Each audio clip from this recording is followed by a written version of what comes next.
सर्वमङ्गलमाङ्गल्यं सर्वपापप्रणाशनम् चिन्ताशोकप्रशमनम् आयुर्वर्धनमुत्तमम् रश्मिवन्तं समुद्यन्तं देवासुरनमस्कृतं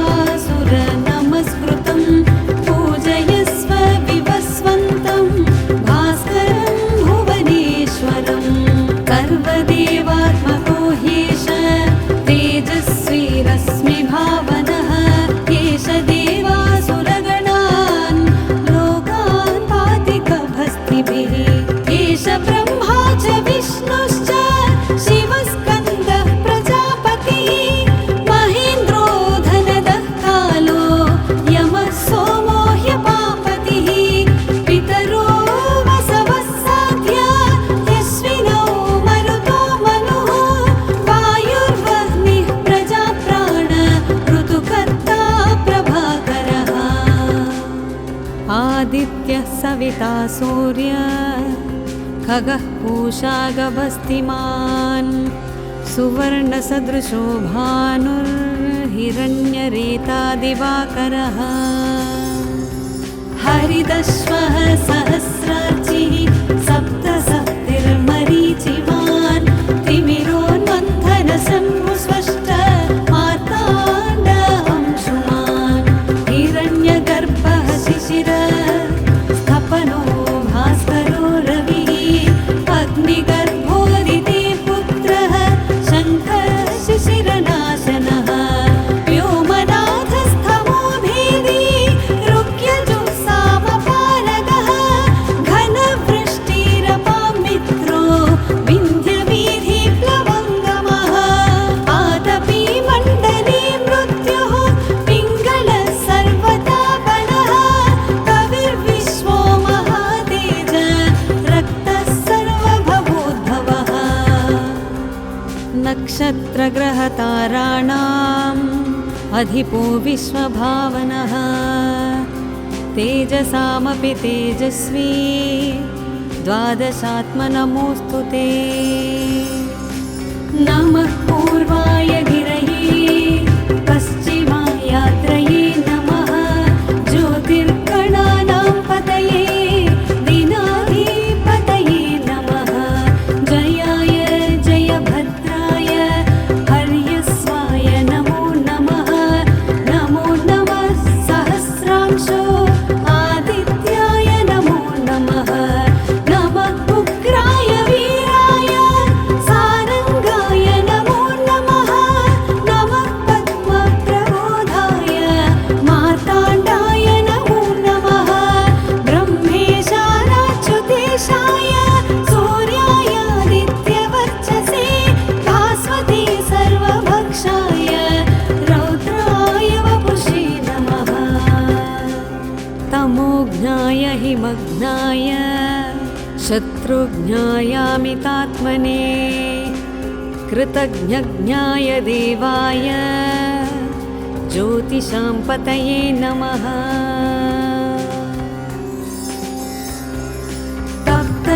तप्तचामीकराभाय वह्नये विश्वकर्मणे नमस्तमोऽभिनिघ्नाय रुचये लोकसाक्षिणे नाशयस्त्येष वैभूतं तदेव सृजति प्रभुः पायत्येष तपत्येष वर्षत्येष गभस्तिभिः एष सुप्तेषु जागर्ति भूतेषु परिनिष्ठितः एष एवाग्निहोत्रं च फलं चैवाग्निहोत्रिणां वेदाश्चक्रतवश्चैव क्रतूनां फलमेव च यानि कृत्यानि लोकेषु सर्व एष रविः प्रभुः येनमापत्सु कृच्छेषु कान्तारेषु भयेषु च कीर्तयन् पुरुषः कश्चिन्नावसीदति राघव पूजयस्वैरमेकाग्रो देवदेवं जगत्पतिम् एतत्त्रिगुणितं जप्त्वा युद्धेषु विजयस्यसि अस्मिन्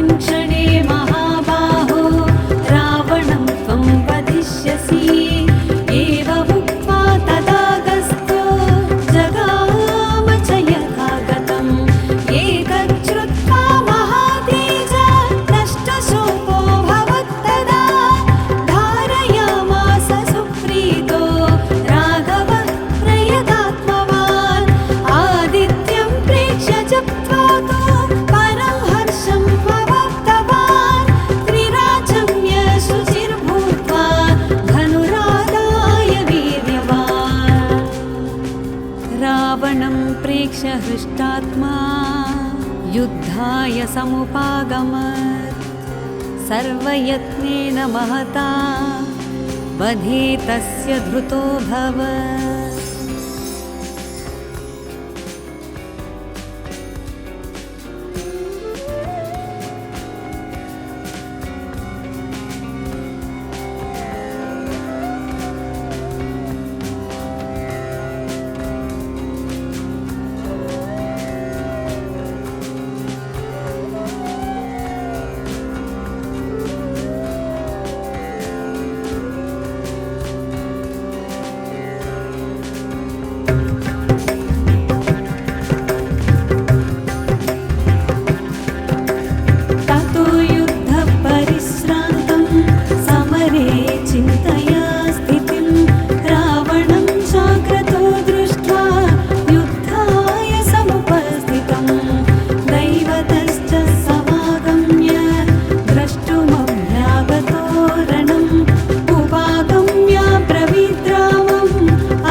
सर्वमङ्गलमाङ्गल्यं सर्वपापप्रणाशनं चिन्ताशोकप्रशमनम् आयुर्वर्धनमुत्तमम्। रश्मिवन्तं समुद्यन्तं देवासुरनमस्कृतं पूजयस्व विवस्वन्तं भास्करं भुवनेश्वरं। सर्वदेवात्मको ह्येष तेजस्वी रश्मिभावनः एष देवासुरगणान् लोकान् पाति गभस्तिभिः। एष ब्रह्मा च विष्णुश्च शिवस्कन्दः प्रजापतिः महेन्द्रो धनदः कालो यमः सोमो ह्यपापतिः। पितरो वसवः साध्या यस्विनौ मरुतो मनुः वायुर्वह्निः प्रजाप्राण ऋतुकर्ता प्रभाकरः। आदित्यः सविता सूर्यः खगः पूषा गभस्तिमान् सुवर्णसदृशो भानुर्हिरण्यरेता दिवाकरः। हरिदश्वः सहस्रार्चिः सप्तसप्तिर्मरीचिमान् तिमिरोन्मन्थनशम्भुस्वष्ट मार्ताण्डअंशुमान्। हिरण्यगर्भः शिशिरः स्थपनो भास्करो रविः अग्निगर्भोदिते पुत्रः शङ्खः शिशिरनाशनः। व्योमनाथस्थमो भेदी रुक्यजुःसामपारगः घनवृष्टिरपां मित्रो विन्ध्यवीधिप्लवङ्गमः। आतपी मण्डली मृत्युः पिङ्गलः सर्वतापनः कविर्विश्वो महातेज रक्तः सर्वभवोद्भवः। नक्षत्रग्रहताराणाम् अधिपो विश्वभावनः तेजसामपि तेजस्वी द्वादशात्मनमोऽस्तु ते। नमः पूर्वाय गिरये पश्चिमायात्रये नमः ज्योतिर्गणानां पतये दिनाधिपतये नमः। जयाय जयभद्राय हर्यस्वाय नमो नमः। नमो नमः सहस्रांशो आदित्याय नमो नमः। नमः उग्राय वीराय सारङ्गाय नमो नमः। नमः पद्मप्र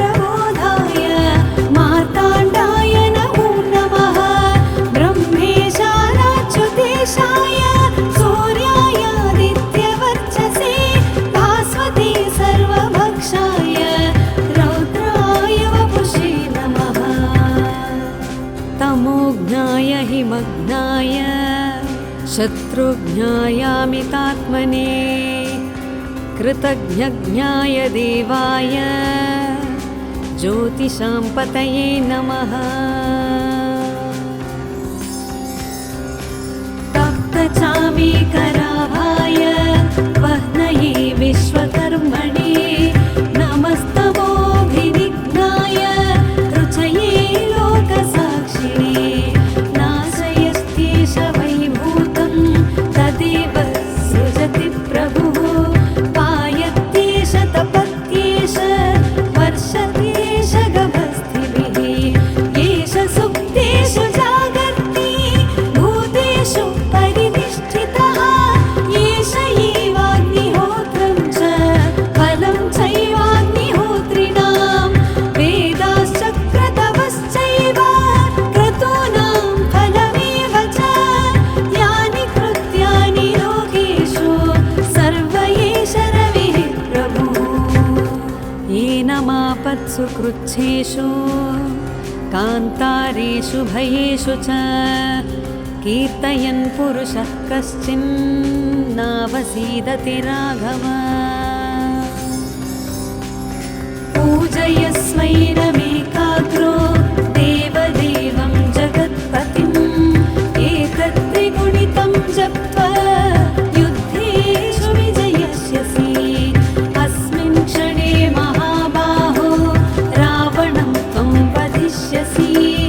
एवमुक्त्वा तदागस्त्यो जगाम च यथागतम् एतच्छ्रुत्वा महातेज नष्टशोको भवत्तदा धारयामास सुप्रीतो राघवः प्रयतात्मवान् आदित्यं प्रेक्ष्य जप्त्वा तु परं हर्षम् अवाप्तवान् त्रिराचम्य शुचिर्भूत्वा धनुरादाय वीर्यवान्।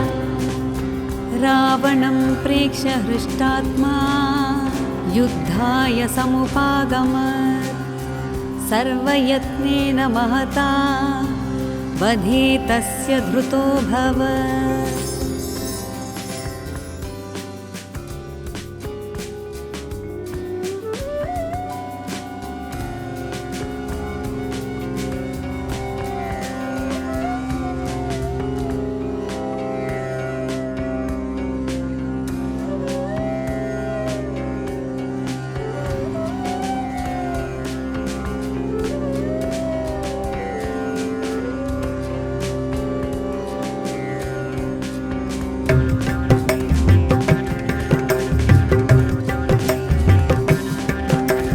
ततो युद्धपरिश्रान्तं समरे चिन्तया स्थितिं रावणं चाग्रतो दृष्ट्वा युद्धाय समुपस्थितं दैवतश्च समागम्य द्रष्टुमभ्यागतो रणम् उपागम्य ब्रवीद्रामम् अगस्त्यो भगवान् ऋषिः। राम राम महाबाहो शृणु गुह्यं सनातनं येन सर्वानरीवत्स समरे विजयस्यसि। आदित्यहृदयं पुण्यं सर्वशत्रुविनाशनं जयावहं जपे नित्यम् अक्षयं परमं शिवम्। सर्वमङ्गलमाङ्गल्यं सर्वपापप्रणाशनं चिन्ताशोकप्रशमनम् आयुर्वर्धनमुत्तमम्। रश्मिवन्तं समुद्यन्तं देवासुरनमस्कृतं पूजयस्व विवस्वन्तं भास्करं भुवनेश्वरं। सर्वदेवात्मको ह्येष तेजस्वी रश्मिभावनः एष देवासुरगणान् लोकान् पाति गभस्तिभिः। एष ब्रह्मा च विष्णुश्च शिवस्कन्दः प्रजापतिः महेन्द्रो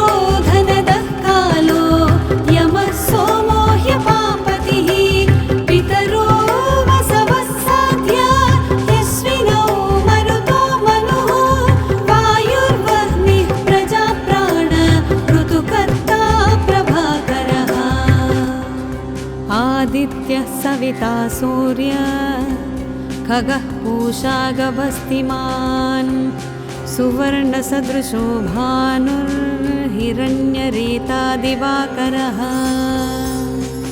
हरिदश्वः सहस्रार्चिः सप्तसप्तिर्मरीचिमान् तिमिरोन्मन्थनशम्भुस्वष्ट मार्ताण्ड अंशुमान् हिरण्यगर्भः शिशिर स्थपनो भास्करो रविः अग्निगर्भोदिति पुत्रः शङ्कर शिशिरनाशनः व्योमनाथस्थमो भेदी रुक्यजुःसामपालकः घनवृष्टिरपां मित्रो विन्ध्यवीधिप्लवङ्गमः आतपी मण्डली मृत्युः पिङ्गलः सर्वतापनः कविर्विश्वो महातेज रक्तः सर्वभवोद्भवः नक्षत्रग्रहताराणाम् अधिपो विश्वभावनः तेजसामपि तेजस्वी द्वादशात्मनमोऽस्तु ते नमः पूर्वाय गिरये पश्चिमायात्रये नमः ज्योतिर्गणानां पतये दिनाधिपतये नमः जयाय जयभद्राय हर्यस्वाय नमो नमः नमो नमः सहस्रांशो आदित्याय नमो नमः नमः उग्राय वीराय सारंगाय नमो नमः नमः पद्मप्रबोधाय मार्ताण्डाय नमो नमः ब्रह्मेशानाच्युतेशाय सूर्यायादित्यवर्चसे भास्वते सर्वभक्षाय रौद्राय वपुषे नमः तमोज्ञाय हिमज्ञाय शत्रुज्ञायामितात्मने कृतज्ञज्ञाय देवाय ज्योतिषां पतये नमः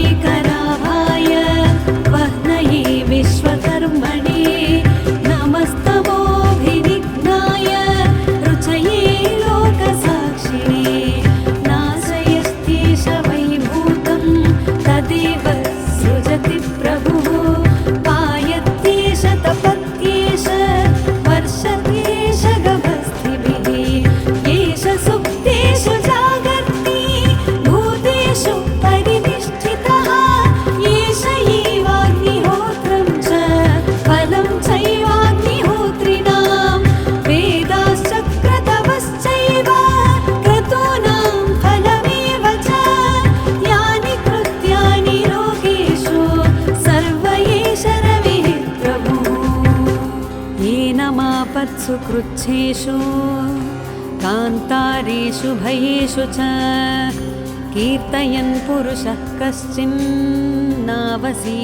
राघव पूजयस्वैरमेकाग्रो देवदेवं जगत्पतिम् एतत्त्रिगुणितं जप्त्वा युद्धेषु विजयस्यसि अस्मिन् क्षणे महाबाहो रावणं त्वं वधिष्यसि एवमुक्त्वा तदागस्त्यो जगाम च यथागतम् एतच्छ्रुत्वा महातेज नष्टशोको भवत्तदा धारयामास सुप्रीतो राघवः प्रयतात्मवान् आदित्यं प्रेक्ष्य जप्त्वा तु परं हर्षम् अवाप्तवान् त्रिराचम्य शुचिर्भूत्वा धनुरादाय वीर्यवान् रावणं प्रेक्ष्य हृष्टात्मा युद्धाय समुपागमत् सर्वयत्नेन महता वधे तस्य धृतो भवत्